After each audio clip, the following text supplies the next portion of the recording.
Hello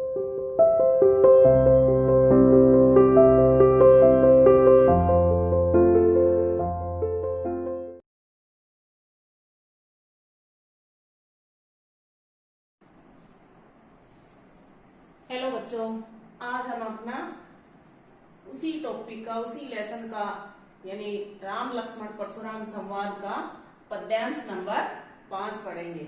4 हम पढ़ चुके हैं बेटा, आज हम 5वां पढ़ेंगे। 5वां पद्यांश जो है वो लक्ष्मण और परशुराम की स्थिति को अधिक बिगड़ता देख विश्वामित्र परशुराम से प्रार्थना करते हैं कि साधु लोग बालकों के गुण दोषों पर ध्यान नहीं देते, इसलिए अगर लक्ष्मण ने कुछ बोल दिया है तो उसे क्षमा कर दीजिए। ठीक है, तो परशुराम उन्हें कहते हैं कि विश्वामित्र से कहते हैं कि तुम्हारे शील स्वभाव, यानी तुम्हारे स्वभाव के कारण, तुम्हारा जो स्वभाव है उसके कारण मैं इसे बिना मारे छोड़ रहा हूं, अन्यथा मैं इसे मार डालता। तो अब अपने पद्यांश पर आइए, अपने टॉपिक पर आइए कि क्या कहा है दोनों के बीच क्या वार्तालाप है।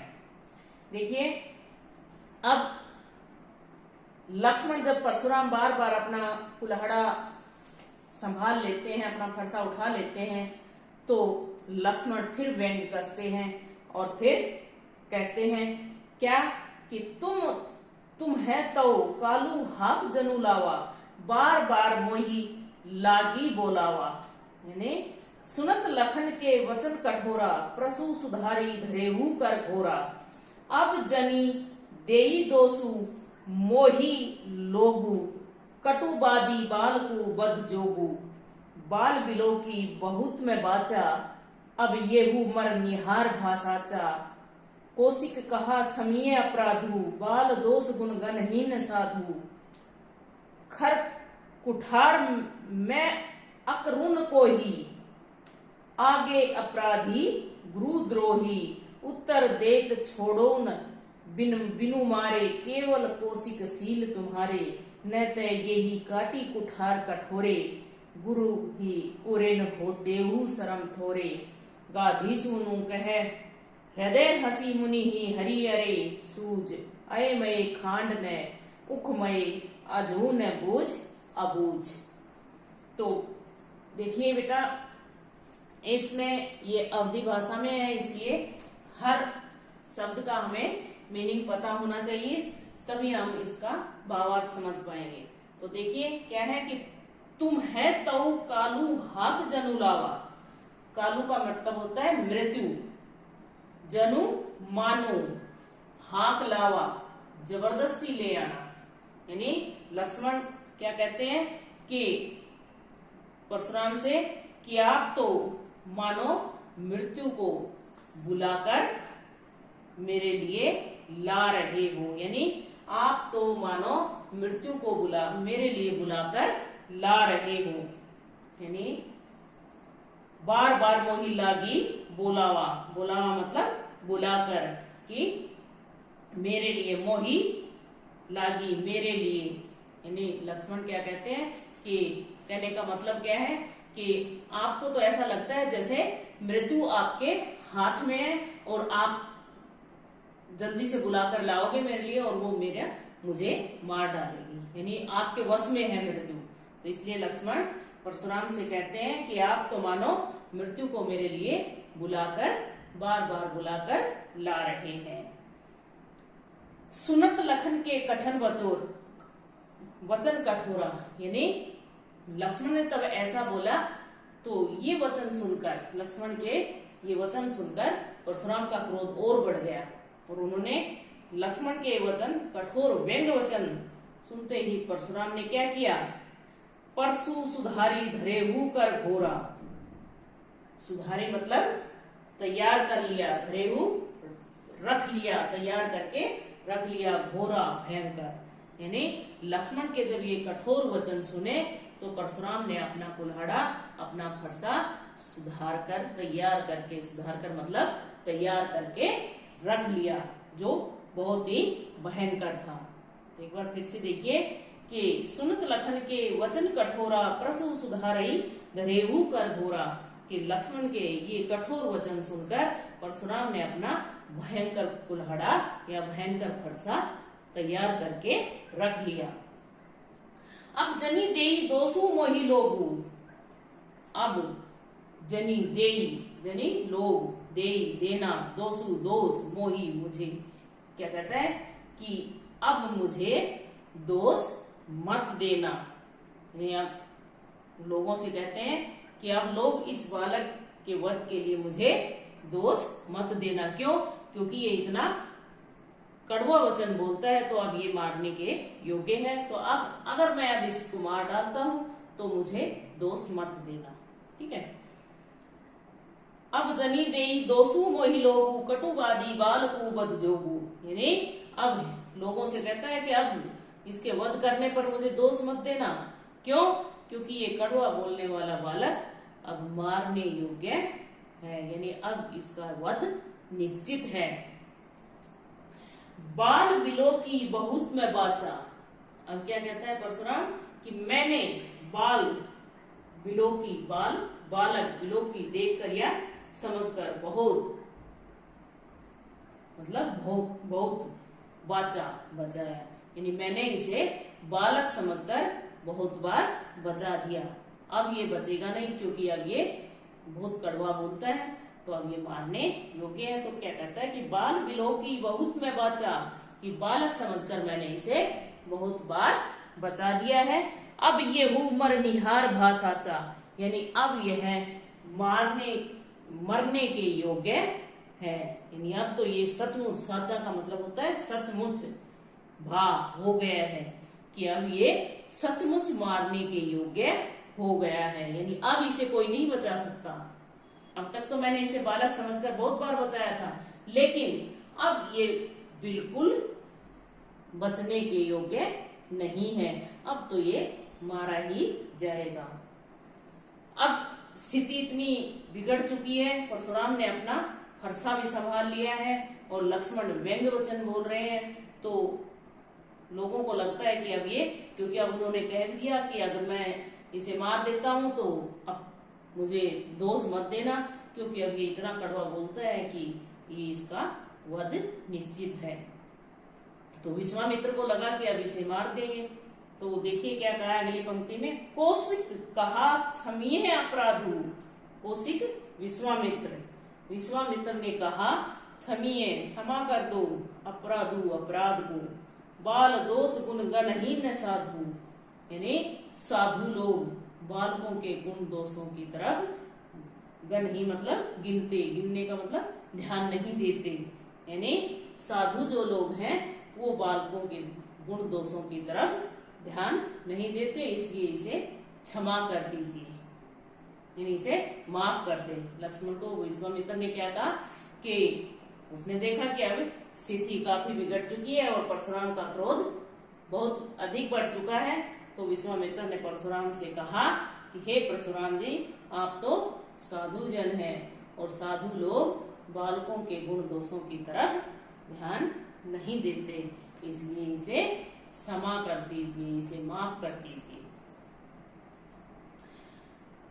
खर कुठार में अकरून को ही,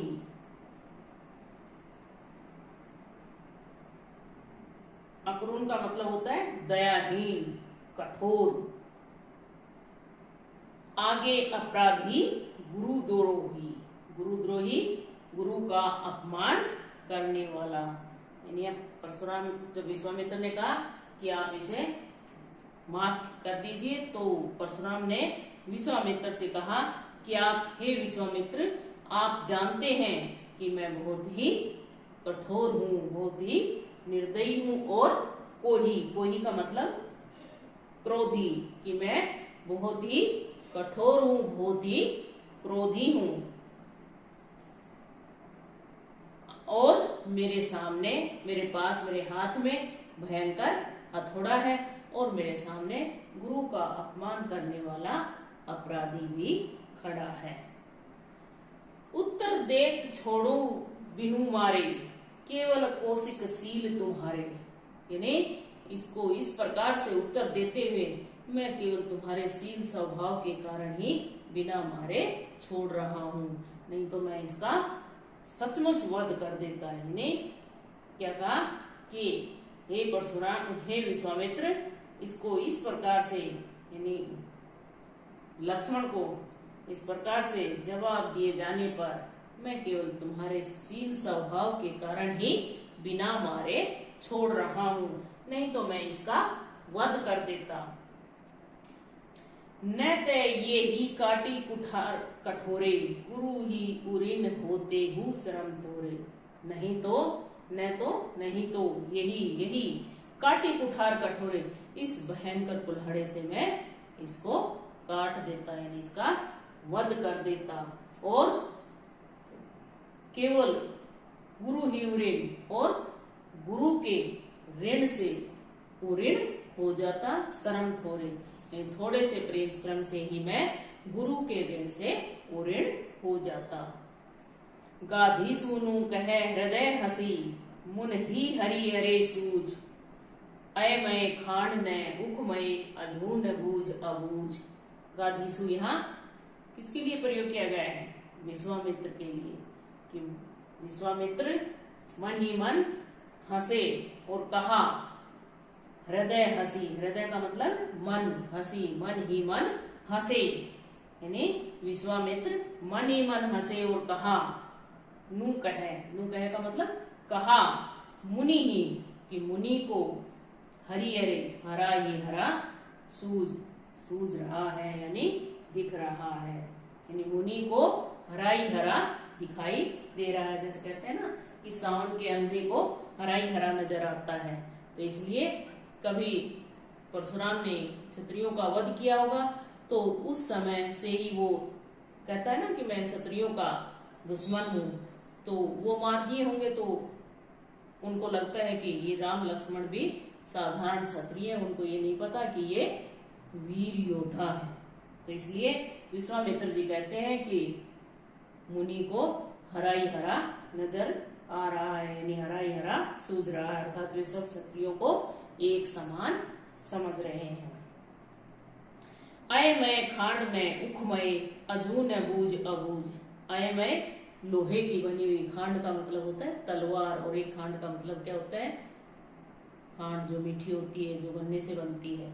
उखमय गन्ना, गन्ने से बना हुआ, और अजू अब भी, न बूझ अबूझ, बूझ का मतलब समझता है, अबूझ मतलब अज्ञानी, यानी कि विश्वामित्र कहते हैं कि वे नहीं जानते कि उनके सामने गन्ने से बनी खांड नहीं बल्कि लोहे से बनी हुई तलवार है।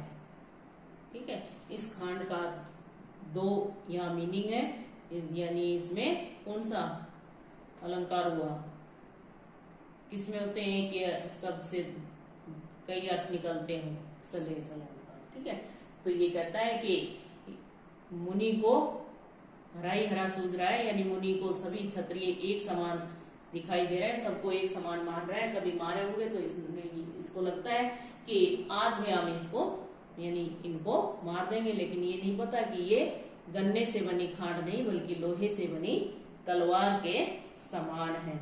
और मुनि जी अज्ञानियों की तरह आज भी इनके प्रभाव को नहीं समझ पा रहे हैं। ठीक है, तो आज के लिए बेटा एक पद्यांश ही पढ़ते हैं हम रोज, तो एक पद्यांश आज हमारा कंप्लीट हो गया है। मेरे एक बार शब्दार्थ देखिए। कालो का मतलब होता है मृत्यु, जनु मानो, हाँक लावा जबरदस्ती ले आना, मोही लागी मेरे लिए, सुधारी तैयार करके, धरे हूँ रख लिया, घोरा भयंकर, कटुवादी कड़वा वचन बोलने वाला, बाचा बचा, मरनिहार मरने योग्य, भा हो गया, साचा सचमुच, क्षमीय क्षमा कर दो, गण ही गिनते या ध्यान देते, खर तेज, अरुकन दयाहीन या कठोर,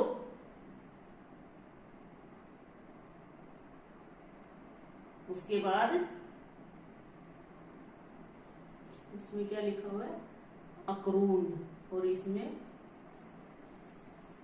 अकरून होगा बेटा, ये अरुकन नहीं, अकरून।